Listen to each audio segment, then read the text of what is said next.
Good evening. My name is Cynthia Wheeler, and I am a second-year Howard University School of Divinity student from Washington, D.C. I'm also a graduate assistant in the Office of the Dean of the Chapel.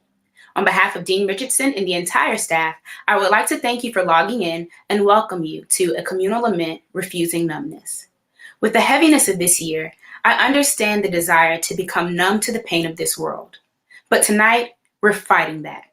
We've created a virtual space for Howard students to share their expressions of pain, anger, and of hope. Although we are physically apart, we hope that you'll still participate. We encourage you to share in the comments your own pain and hope, and to encourage these students as they come forward with their remarks. We only ask that you remember that this is a safe space, so please be respectful of these students and each other. Again, thank you for sharing with us this evening. Hello, everyone. My name is Erica Middleton, and I'm a graduate assistant at Rankin Chapel and a proud MA student at the Howard University School of Divinity, and I'm from Prince George's County, Maryland. I would like to thank you for joining us again tonight in A Communal Lament, Refusing Numbness. Tonight's gathering is an experimental one that was birthed from the idea to allow collective space for our Howard students to share virtually their various feelings and expressions. We would like to honor that many of us enter into this space with heavy heads and hearts as our nation grapples with dual pandemics.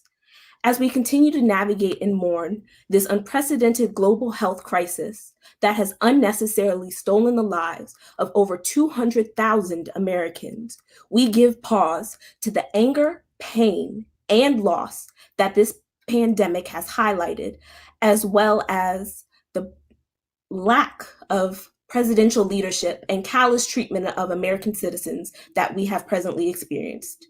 We collectively share in numerous thoughts and feelings, understanding that this atypical event has left our nation in economic shambles and has shed light on outdated and failing systems such as our healthcare, workforce, and education. We see how these failings disproportionately impact our marginalized Black and Brown brothers, sisters, and non-binary folk.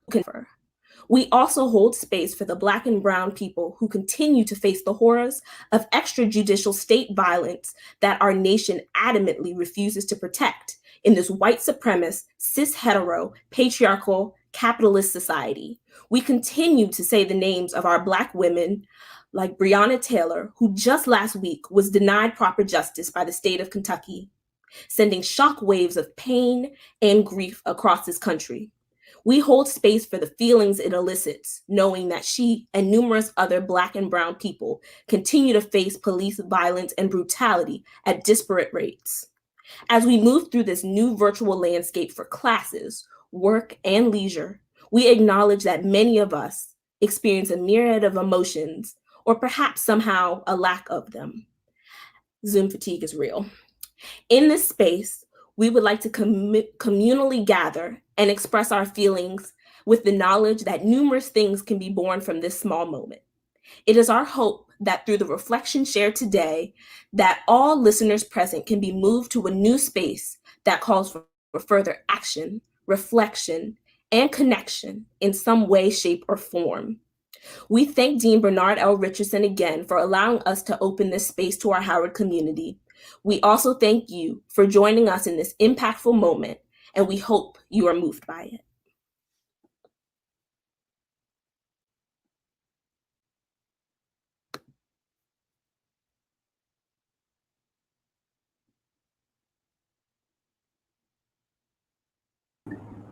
Hello, everyone. My name is Norshana Ayers. I am an MA student at Howard University School of Divinity, and I will be opening up the space for prayer. Prepare yourselves however you feel fit. In the name of our Creator and Sustainer, the owner of all sovereignty, thank you for waking us up this morning and bringing about another day. Thank you for bringing us into the space of community and healing. Thank you for time, our time here, our time with our loved ones, and the time we spend in conversation with you. We come to you broken in many ways, uncertain of the outcome of our lives, community, and nation. While we ask for your comfort and joy, love and ease, we also ask for strategy and direction. We ask for the word spoken today to relieve us, freeing us of any burden weighing us down. We ask for the words heard today to ease our hearts so that we may continue to care for our community. We ask for our experience here to fuel and rejuvenate our spirits so we may continue on your path. It is in your name. All praise to the one most high. Amen. Greetings, everyone. My name is ANIYAH Vines, a junior political science major, and I am honored to serve as Howard University's NAACP president for the 2020-2021 school year. Thank you for allowing me to share some reflections tonight. So, what does it mean to be Black in America? Depending on your race, gender, socioeconomic standing, people's answers may be different. I will tell you what it means from the eyes of America.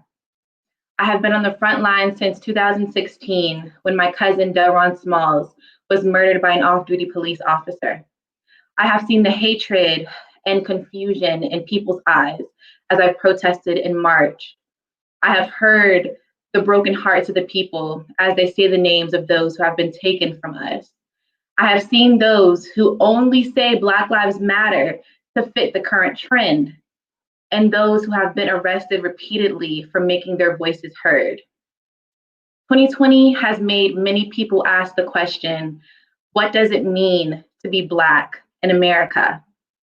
Let me make it simple. Being Black in America is to be born with a target on your back, to fight harder for opportunities that are handed to others of fairer skin, to be doubted of your intelligence because a lack of schooling is automatically assumed, to keep your head on a swivel at all times, not because you are threatening, not because you are endangering others, but because you are simply Black. Since the beginning of chattel slavery, it has been known the value of the Black life in America. So the question is not, what does it mean to be Black in America? We must begin asking ourselves, how do we redefine being Black in America? How do we educate our community so that we are relying on one another for resources? How do we empower ourselves in a society that continuously tries to diminish our importance? These are the questions that I charge our generation to answer. Let me be the one to start. To be Black in America is to be resilient beyond measure, to be strong enough to not only build, but to carry an entire nation, to be so confident in ourselves that others find it intimidating, to be natural born queens and kings, so beautiful that others try and continuously fail to compete. It is our responsibility to continue the fight so that our children don't have to say any more names. We are the next generation. That is our time to carry the torch of our ancestors because no one else will. Thank you.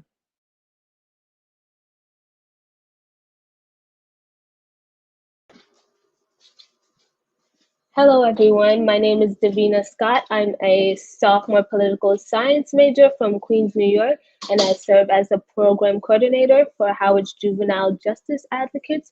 I hope you guys are having a great start of the week and a great semester in light of everything that's happening. 2 weeks ago, we received the news of the verdict in the Breonna Taylor case. Needless to say, it wasn't the decision we wanted. And once again, justice was not served when an innocent Black life was taken. I know how easy it is to become numb to all the trauma we have experienced in the past few months as Black people living under a corrupt and racist government. Maybe the pain of it all has become unbearable for you. Maybe someone has invalidated your anger and sadness. Maybe someone has convinced you anger isn't the answer. Whatever your circumstance may be, I'm here to tell you that it's okay to feel. It's inhumane for anyone to tell you that you can't be upset or express your anger in the way you deem fit.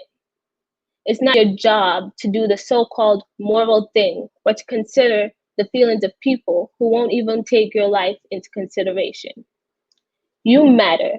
Your anger matters, your sadness matters, and your emotions shouldn't be suppressed. I leave you with these words from Ecclesiastes chapter 3.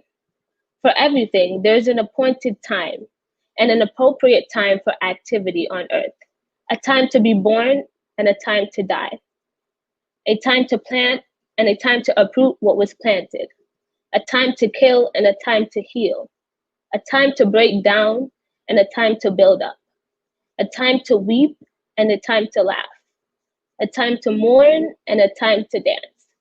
So the next time someone attempts to invalidate your reaction to trauma, remember that we're in a time of confusion, sadness, anxiety, and anger, and you're well within your rights to express those feelings.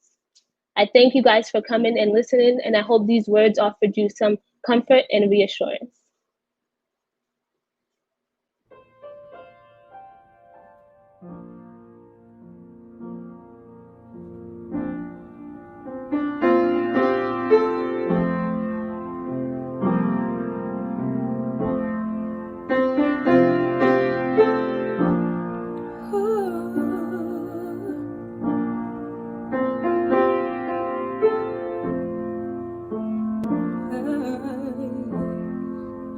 You know my name. You know my name. You know my name. You know my name. And oh, how you comfort me. And oh, how you counsel me. And it still amazes me that I am your friend. You know my name. You know my name. You know my name. You know my name. And oh, how you walk with me. And oh, how you talk with me. And oh, how you tell me that I am your own.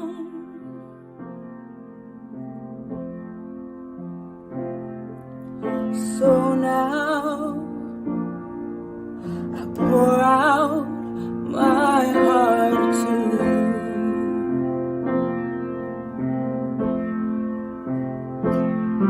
And here in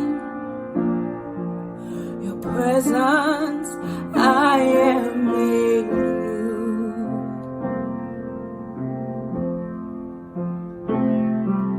So now I pour out my heart to you.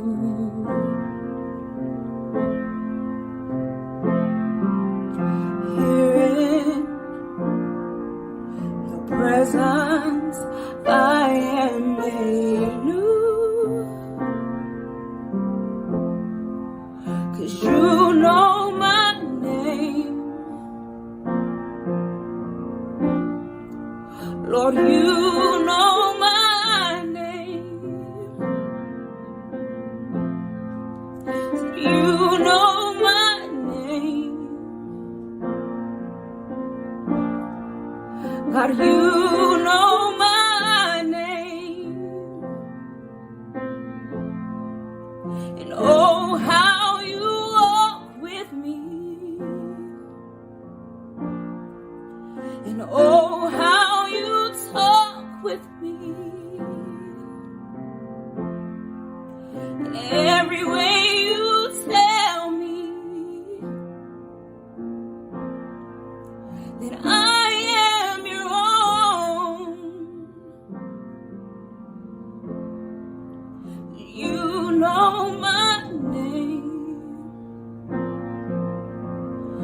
so thankful that you know my name. You know my name. You know my name.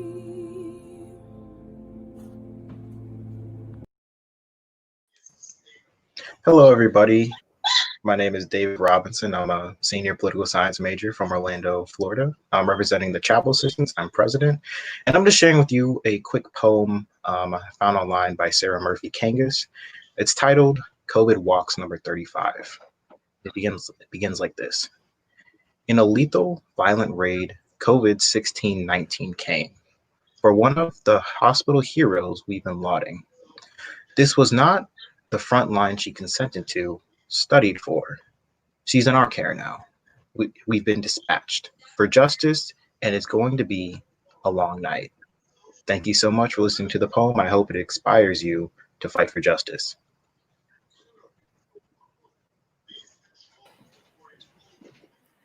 Hello, my name is April Coppage Calderon, and I am a sophomore psychology major and Spanish minor from Corona, California, but currently residing in Maryland. I am also the program manager for the Justice Juvenile Advocates, and I'm happy to be here with you guys. I know with the current events with Breonna Taylor's verdict, it gave our people a sense of hopelessness. And honestly, I was feeling a little hopeless as well. I then realized that we can't be hopeless within the situation, even if the verdict wasn't the way we have wanted it to go. The verdict was supposed to show that there is change willing to happen within the system, and it proved to be quite the opposite. Even though the situation is very troubling, it has taught me that I can't give up. I can't give up fighting for what matters, and I cannot give up for fighting for what is right. Over the past few months, we have, as a nation, have created so much change and showing that we will fight for no matter what. And it was very inspiring, and I hope that we can all just keep going. I can only pray that you guys won't give up yourselves and keep fighting with me. I would like to leave off with a verse from 2 Corinthians chapter 4, verses 8 through 9. We are hard pressed on every side, but not crushed, perplexed, but not in despair, persecuted, but not abandoned, struck down, but not destroyed. Thank you guys. Have a good night.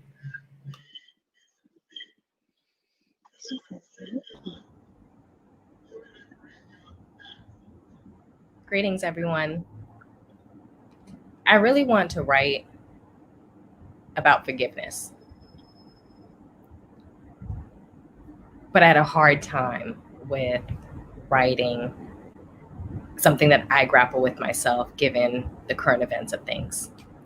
I think we've all seen over the course of however many years how we have two sides of forgiveness. One side that does not believe that we should forgive those that continue to oppress us, and those that believe that is the religious thing to do, that is the correct thing to do, to forgive others. I don't know if I'm there yet. I don't know if I'm ready to forgive someone that's going to continually persecute, to continue to other my community. And I understand othering is an ancient occurrence. I get it's a method, a philosophical method to differentiate self from other. Othering itself isn't inherently bad because you identify with those that you share a commonality with. But in the sense that my community is othered, we are othered under the white gaze method of othering, which a silent objective is put in front of the word. And it seems that we are ungodly. It's rooted in pro-slavery theology, I get that. and earthly hierarchies which govern America and defines Americanness. But anything not inherently white and Christian is the ungodly other. And to be other than both by birth is a sin from which all others need saving, hence the policing of our behaviors and our actions. Because our behaviors and actions need to be policed to save ourselves and them. Combating these narratives and finding a voice to occupy space within America is not easy if you're part of the other. But only in the remembrance of self is where confidence, resilience, and grace can be found to be able to address society. And at Howard University's campus, where white sovereignty does not reign unequivocally true, the space to just be exists. There we are not othered. In spaces like this, we are not othered. Howard's grounds are not plagued with upholding an enslaved mindset. A believer is free to roam and explore their spirituality and ideas of forgiveness without it being forced upon them. They're allowed to voice. We are allowed to voice, whether we're ready to forgive or we're not. And it's okay if you're on both sides of the fence, because that's what Howard provides. Howard provides the space for you to be in one side or the other, or both, but still belong to a community. So I just want you all to remember that regardless of how you are taking the situation, whether you are ready to forgive or not ready to forgive, that is okay. And that your Black voice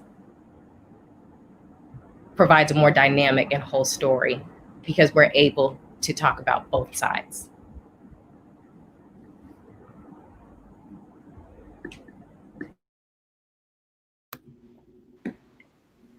Wow. Thank you, Shayna, for ending this program like this, and all of these students who have shared in their reflections. These have been powerful, soul-filling reflections. We are just so grateful and so thankful for the words shared and the thoughts expressed in this moment. Tonight was everything I needed and more. I hope that is exactly what you needed as well. Again, please share with us your own expressions, whatever you're going through, and always know that you can come to the chapel for counseling or for anything that you need. We just want to thank again Dean Richardson for allowing us to have this program, A Communal Lament. We want to thank all the chapel staff for their support and their love. A special thanks to Mr. Joseph Dillard, who is producing for us and who has always just come through. And thank you to every student and student organization that participated here tonight, the NAACP, Juvenile Justice Advocates, chapel assistants, as well as the Howard School of Divinity. We are so thankful. We are so grateful. You all are amazing. We hope everyone has a wonderful evening and continue to refuse numbness. Goodbye.